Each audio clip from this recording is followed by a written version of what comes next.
வணக்கம் மக்களே! மணிநாடு சேனல் உங்க எல்லாரையும் அன்போட வரவேற்குது. இன்னைக்கு நம்ம ஃபர்ஸ்ட் மார்க்கெட் அப்டேட் பார்த்துடலாம். ஃபர்ஸ்ட்டா நம்ம பார்க்க போறது பார்த்தீங்க அப்படின்னா, என்எஸ்சியோட அப்டேட். என்எஸ்சில ஓவரால் பார்த்தீங்க அப்படின்னா, 2877 ஸ்டாக்ஸ் இருக்கு. இதுல 1198 ஸ்டாக்ஸ் வந்து இன்னைக்கு அட்வான்ஸ் ஆயிருக்கு. 1596 ஸ்டாக்ஸ் வந்து டிக்ளைன் ஆயிருக்கு. 83 ஸ்டாக்ஸ் வந்து அன்சேஞ்ச்டு. ப்ரீவியஸ் டேயோட க்ளோசிங்கும் இன்னையோட க்ளோசிங்கும் சேமா தான் இருக்குது. பிளஸ் இதுல பாத்தீங்க அப்படின்னா ஒரு 135 கம்பெனி வந்து 52 வீக் ஹையை வந்து தொட்டிருக்கு. ஒரு 34 கம்பெனி வந்து 52 வீக் லோ வந்து தொட்டிருக்குது. பிளஸ் இதே சேம் டைம் அப்பர் சர்க்கியூட் பாத்தீங்க அப்படின்னா ஒரு 101 ஸ்டாக் வந்து அப்பர் சர்க்கியூட்டை தாண்டி ட்ரேட் ஆயிருக்குது. லோவர் சர்க்கியூட் பாத்தீங்க அப்படின்னா ஒரு 76 ஸ்டாக் வந்து லோவர் சர்க்கியூட்டை தாண்டி ட்ரேட் ஆயிட்டு. நம்ம அடுத்து பார்க்க போறது பாத்தீங்க அப்படின்னா நிப்டி 50 வந்து இன்னைக்கு ஒரு 4வது நாள் கன்சிக்யூட்டிவ் டே தான் வந்து இன்னைக்கு 4வது நாளா ஒரு பாசிட்டிவான நோட்ல வந்து க்ளோஸ் ஆயிருக்குது. இன்னைக்கு வந்து பாத்தீங்க அப்படின்னா 63.75 பாயிண்ட் வந்து பிளஸ் ஆயிருக்குது. இது பெர்சன்டேஜ்ல பார்த்தா 0.25%. நிப்டி 50ல பாத்தீங்க அப்படின்னா செக்டர் வைஸ் பாத்தீங்க அப்படின்னா பவர் கிரிட் கார்பரேஷன் வந்து இன்னைக்கு ஒரு நல்ல பெர்ஃபார்ம் பண்ணிருக்குது. பிளஸ் வந்து ஆக்சிஸ் பேங்க், என்டிபிசி இதெல்லாம் வந்து ஒரு நல்ல பெர்ஃபார்ம் பண்ணிருக்குது. செக்டர் வைஸ் பாத்தீங்கன்னா நீ பவர் செக்டர் வந்து ஒரு நல்லா பெர்ஃபார்ம் பண்ணிருக்குது. அக்ரி செக்டர் வந்து ஒரு 2வது நாளா வந்து டிக்ளைன் ஆயிருக்குது. அடுத்ததான் நம்ம பார்க்க போறது இண்டெக்ஸ்லயே வந்து Nifty next 50 index Nifty next 50 index இன்னைக்கு வந்து ஒரு நெகட்டிவ் நோட்ல வந்து க்ளோஸ் ஆயிருக்குது. 286.40 பாயிண்ட் வந்து டவுன் ஆயிருக்குது. பெர்சன்டேஜ்ல பார்த்தா 30.37% வந்து டவுன் ஆயிருக்குது. அடுத்ததா நம்ம பார்க்க போறது பாத்தீங்கன்னா நிப்டி மிட் கேப் 150 இதுவுமே இன்னைக்கு வந்து டவுன் ஆயிருக்குது. ஒரு 136.10 பாயிண்ட் வந்து டவுன் ஆயிருக்குது. பெர்சன்டேஜ்ல பார்த்தா 0.61% வந்து டவுன் ஆயிருக்குது. அடுத்ததா பார்க்க போறது பாத்தீங்க அப்படின்னா நிப்டி ஸ்மால் கேப் 250 இண்டெக்ஸ் ஒரு 65.20 பாயிண்ட் வந்து டவுன்ல க்ளோஸ் ஆயிருக்குது. இது 2வது நாளா வந்து நெகட்டிவ்ல க்ளோஸ் ஆகுது. பெர்சன்டேஜ்ல பாத்தீங்க அப்படின்னா 0.35% வந்து டவுன் ஆயிருக்குது. அடுத்து நம்ம பார்க்க போறது பாத்தீங்க அப்படின்னா நிப்டி மைக்ரோ கேப் 250 இண்டெக்ஸ். இந்த இண்டெக்ஸ் பாத்தீங்க அப்படின்னா க்ளோசிங் பாத்தீங்கன்னா நெகட்டிவ்ல க்ளோஸ் ஆயிருக்குது. இது வந்து 45 பாயிண்ட் வந்து நெகட்டிவ்ல க்ளோஸ் ஆயிருக்குது. பெர்சன்டேஜ்ல பார்த்தா 0.17% வந்து இது க்ளோஸ் ஆயிருக்குது. ஓவரால் மார்க்கெட் பிராடர் மார்க்கெட் வந்து பெருசா அப் ஆகல, பிளஸ் வந்து டவுனும் ஆகல. ஒரு பிளாட்டான நோட்ல தான் இன்னமும் இருக்குது. நிப்டி வந்து பாத்தீங்கன்னா ஒரு பாசிட்டிவான ஒரு நோட்ல வந்து இன்னைக்கு க்ளோஸ் ஆயிருக்குது. அதுக்கான ரீசன் பாத்தீங்க அப்படின்னா பவர் செக்டர் வந்து நல்லா பெர்ஃபார்ம் பண்ணிருக்குது. இந்தியன் பாண்டோட ஈல்டு ரேட் வந்து குறைஞ்சிருக்குது.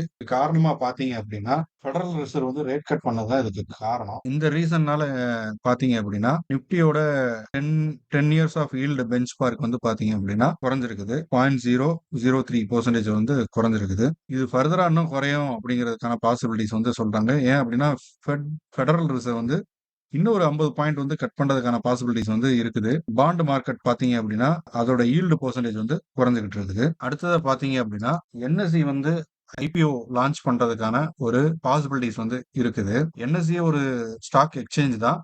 அவங்க வந்து அவங்களோட நேம்லயே வந்து கம்பெனி வந்து ஒரு ஐபிஓ வந்து லான்ச் பண்றதுக்கான பாசிபிலிட்டிஸ் வந்து இருக்குது. Security and exchange board of இந்தியாட்ட வந்து ஒரு என்ஓசி வாங்குறதுக்காக ஃபைல் வந்து என்எஸ்சி வந்து மூவ் பண்ணிருக்காங்க. இவங்க வந்து 2016லயே வந்து ஐபிஓ லிஸ்ட் பண்றதுக்காக ட்ரை பண்ணாங்க.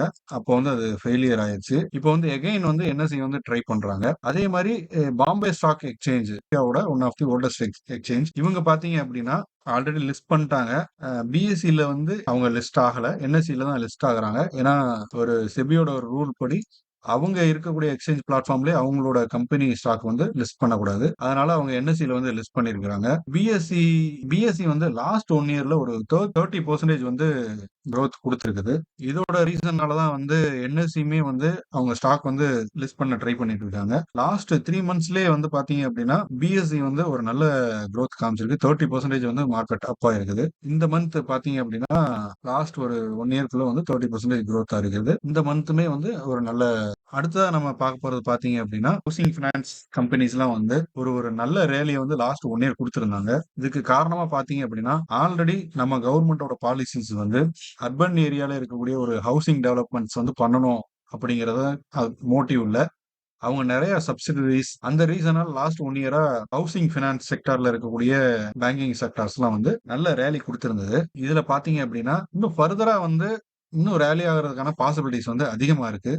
காரணம் என்ன பாத்தீங்கன்னா இப்ப இருக்கிற ரேட் கட்னால கண்டிப்பா வந்து ரேலி ஆகிறதுக்கான பாசிபிலிட்டிஸ் இருக்கு. நான் முன்னாடியே சொன்ன மாரி ஃபெடரல் ரிசர்வ் வந்து இன்னும் ஒரு 50 பாயிண்ட் ரேட் கட் பண்றதுக்கான பாசிபிலிட்டிஸ் அதிகமா இருக்கறனால, நம்மளோட ரிசர்வ் பேங்க் ஆஃப் இந்தியாவுமே அவங்களோட ரேட் கட்ட வந்து அனௌன்ஸ் பண்றதுக்கான சான்சஸ் இருக்கு. அதனால பார்த்தீங்க அப்படின்னா, நம்ம ஹவுசிங் செக்டார்ல இருக்கக்கூடிய பேங்கிங் ஃபினான்ஸ் கம்பெனிஸோட ஸ்டாக்ஸ்லாம் வந்து ஒரு நல்ல ரேலி ஆகுறதுக்கான சான்சஸ் இருக்கு.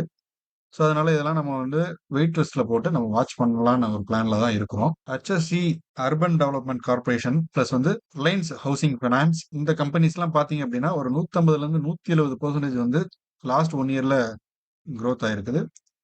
அதே மாதிரி மான்ராஜ் housing finance and Bajaj housing ஃபினான்ஸ்லாம் வந்து பாத்தீங்க அப்படின்னா ஒரு 120% வந்து சர்ஜ் ஆயிருக்குது. Same time Aadhaar housing finance, home first finance company, India shelter finance இந்த மாதிரி 3 கம்பெனிஸ் வந்து பாத்தீங்க அப்படின்னா ஒரு 50ல இருந்து 60% ரிட்டர்ன் வந்து ஜம்ப் ஆயிருது. யூஎஸோட ஃபெடரல் ரிசர்வ் பிளஸ் வந்து நம்ம ரிசர்வ் பேங்க் ஆஃப் இந்தியா வந்து ரேட் கட் பண்றதுக்கான பாசிபிலிட்டிஸ் வந்து இருக்கிறனால இந்த ஹவுசிங் ஃபினான்ஸ்ல ரிலேட்டடா இருக்கக்கூடிய ஃபினான்ஸ் கம்பெனிஸ் வந்து ரேலி ஆகிறதுக்கான சான்சஸ் இருக்குது. இதை நோட் பண்ணி வச்சுக்கோங்க.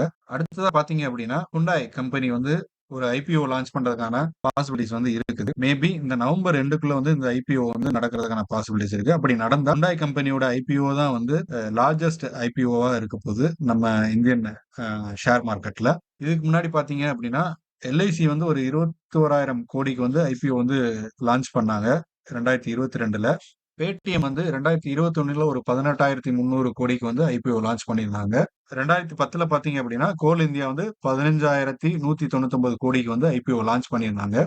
அடுத்து ரிலையன்ஸ் பவர் பாத்தீங்க அப்படின்னா 2008ல வந்து 11,563 கோடி வந்து லான்ச் பண்ணியிருந்தாங்க. இதுபடி பார்க்கும்போது பாத்தீங்க அப்படின்னா இந்தியன் ஸ்டாக் மார்க்கெட்லயே வந்து ஹுண்டாய் கம்பெனி லான்ச் பண்ண போற ஐபிஓ தான் வந்து அதிக வேல்யூவேஷன். இதுதான் ஃபர்ஸ்ட் டாப்ல இருக்க போது 25,000 கோடிக்கு தான் ஐபிஓ வந்து போட்டாங்க. ஹுண்டாய் கம்பெனி பாத்தீங்க அப்படின்னா ஒரு செகண்ட் லார்ஜஸ்ட் இந்தியாவில் இருக்கக்கூடிய second largest automobile company. First பாத்தீங்க அப்படின்னா மாருதி சுசுகி தான். அவங்களோட மார்க்கெட் கேபிட்டல் பாத்தீங்க அப்படின்னா 4 லட்சம் கோடி.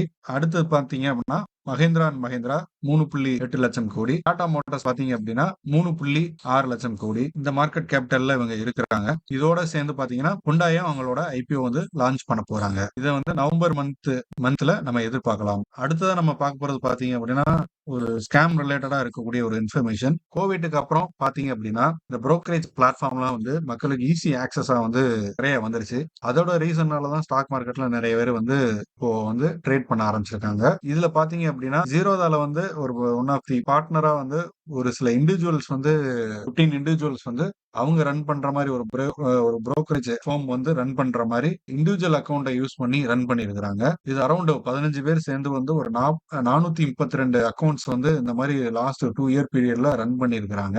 மத்தவங்களோட டாக்குமெண்ட்ஸ் வச்சு இந்த அக்கௌண்ட்ஸ்ல ஓபன் பண்ணி இவங்க இண்டிவிஜுவலா வந்து ரன் பண்ணிருக்காங்க. இது வந்து இப்ப கண்டுபிடிச்சு இதோட விசாரணை போயிட்டு இருக்கு. இதனால பாத்தீங்க அப்படின்னா ஜீரோதாவோட ஸ்டாக் பிரைஸ் வந்து குறையறதுக்கான பாசிபிலிட்டிஸ் வந்து இருக்குது. ஸோ கொஞ்சம் கவனமா இருந்துக்கோங்க, வாட்ச் பண்ணிக்கோங்க. அடுத்ததா பாத்தீங்க அப்படின்னா கோல்டு வந்து இன்னைக்கு ஒரு நல்ல ரேலி கொடுத்திருக்குது. 18% பாயிண்ட் 18% வந்து ஒரு நல்ல ரன்னிங் கொடுத்திருக்குது. இப்போ நம்ம ப்ரீவியஸ் டே பார்த்த ஒரு ஃபியூ ஸ்டாக்ஸோட ஸ்டேட்டஸ் வந்து இப்ப நம்ம பார்க்க போறோம். லாஸ்டா நம்ம பாத்தீங்க அப்படின்னா என்டிபிசி பத்தி பேசியிருந்தோம். என்டிபிசி இன்னைக்கு ஒரு நல்ல ரேலி கொடுத்திருக்குது. ஏன் அப்படிங்கறது நம்ம லாஸ்ட் வீடியோல நம்ம சொல்லியிருந்தோம். என்டிபிசி வந்து 2030க்குள்ள வந்து ஒரு 60 மெகாவாட் பவர் ஜெனரேட் பண்ணக்கூடிய கெப்பாசிட்டியில, அதாவது ரினியூவபிள் எனர்ஜி, கிரீன் எனர்ஜின்னு சொல்லுவாங்க, அதுக்கான ஒரு பிளானை வந்து அறிவிச்சிருக்கிறாங்க. பிளஸ் அதுக்கான ப்ராஜெக்ட்ஸையும் வந்து நமக்கு கொடுத்துருக்காங்க. அது பிஹெச்இஎல் அவங்களுக்கு எல்லாம் கொடுத்துருக்காங்க. ஒரு 6,000 கோடி பக்கம் கொடுத்துருக்காங்க. அதை நம்ம பார்த்திருந்தோம். அதோட காரணத்தினால இன்னைக்கு வந்து என்டிபிசி வந்து ஒரு அப்பா இருக்குது. பிளஸ் வந்து என்டிபிசி வந்து ஒரு நல்ல பிஇ ரேஷியோலாம் இருக்குது. அடுத்தது நம்ம பார்க்க போறது பாத்தீங்க அப்படின்னா டாடா ஸ்டீல். பாத்தீங்கன்னா நேத்து ஒரு நல்ல ரேலி கொடுத்திருந்தது. காரணம் என்ன அப்படின்னு பாத்தீங்க அப்படின்னா சைனா அவங்களோட பாலிசிஸ்ல சில சேஞ்சஸ் கொண்டு வந்தனால நம்மளோட சேல்ஸ் செக்டாரோட டிமாண்ட் வந்து இன்க்ரீஸ் ஆகிறதுக்கான சான்சஸ் வந்து ஃபர்தரா ஃபியூச்சர்ல இருக்குது. பிளஸ் வந்து நம்ம முன்னாடியே நம்ம பார்த்த நியூஸ் பார்த்தோம் இல்லையா, அதாவது ரேட் கட்னால ஹவுசிங் ரிலேட்டடா இருக்கக்கூடிய ஸ்டாக்ஸ் எல்லாம் வந்து ரேலி ஆகிறதுக்கு பாசிபிலிட்டிஸ் இருக்குன்னு. அதே மாதிரி பாத்தீங்க அப்படின்னா ஸ்டீல் இண்டஸ்ட்ரீஸ்ங்கிறது வந்து ஒரு கன்ஸ்ட்ரக்ஷன் ஓரியன்டா, ஒரு இன்ஃப்ராஸ்ட்ரக்சர் ஓரியன்டா இருக்கக்கூடிய ஸ்டாக் தான். ஸோ இந்த ஸ்டாக்கும் வந்து ரேலி ஆகிறதுக்கான பாசிபிலிட்டிஸ் வந்து அதிகமா இருக்குது. அதே மாதிரி கோல்டு ரிலேட்டடா இருக்கக்கூடிய ஸ்டாக்ஸ்ல வந்து தங்கமயில் பாத்தீங்க அப்படின்னா இன்னைக்கு ஒரு நல்ல ரேலி கொடுத்துருக்கு. கோல்டு பிரைஸ் ஏறுறதுனால இதோட பிரைஸுமே இன்னைக்கு வந்து ரேலி ஆயிருக்குது. இது இன்னைக்கு பாத்தீங்கன்னா ஒரு 62 ரூபா பிளஸ்ல ரைஸ் ஆயிருக்குது. பெர்சன்டேஜ்ல பாத்தீங்கன்னா 2.68% ஒரு இதுல இருக்குது. இந்த ஸ்டாக்லாம் வந்து ஃபர்தரா நம்ம வாட்ச் பண்ணணும். ஸோ மக்களே, இன்னைக்கு வீடியோ இதோட நம்ம முடிச்சுக்கலாம். இந்த வீடியோ உங்களுக்கு பிடிச்சிருந்தா லைக் பண்ணுங்க. இதே மாதிரி நியூஸஸ்க்கு நம்ம சேனலை சப்ஸ்கிரைப் பண்ணுங்க. ப்ளஸ் வந்து ஃப்ரெண்ட்ஸ் அண்ட் ஃபேமிலிக்கு இந்த சேனலை ஷேர் பண்ணுங்க. தேங்க்யூ.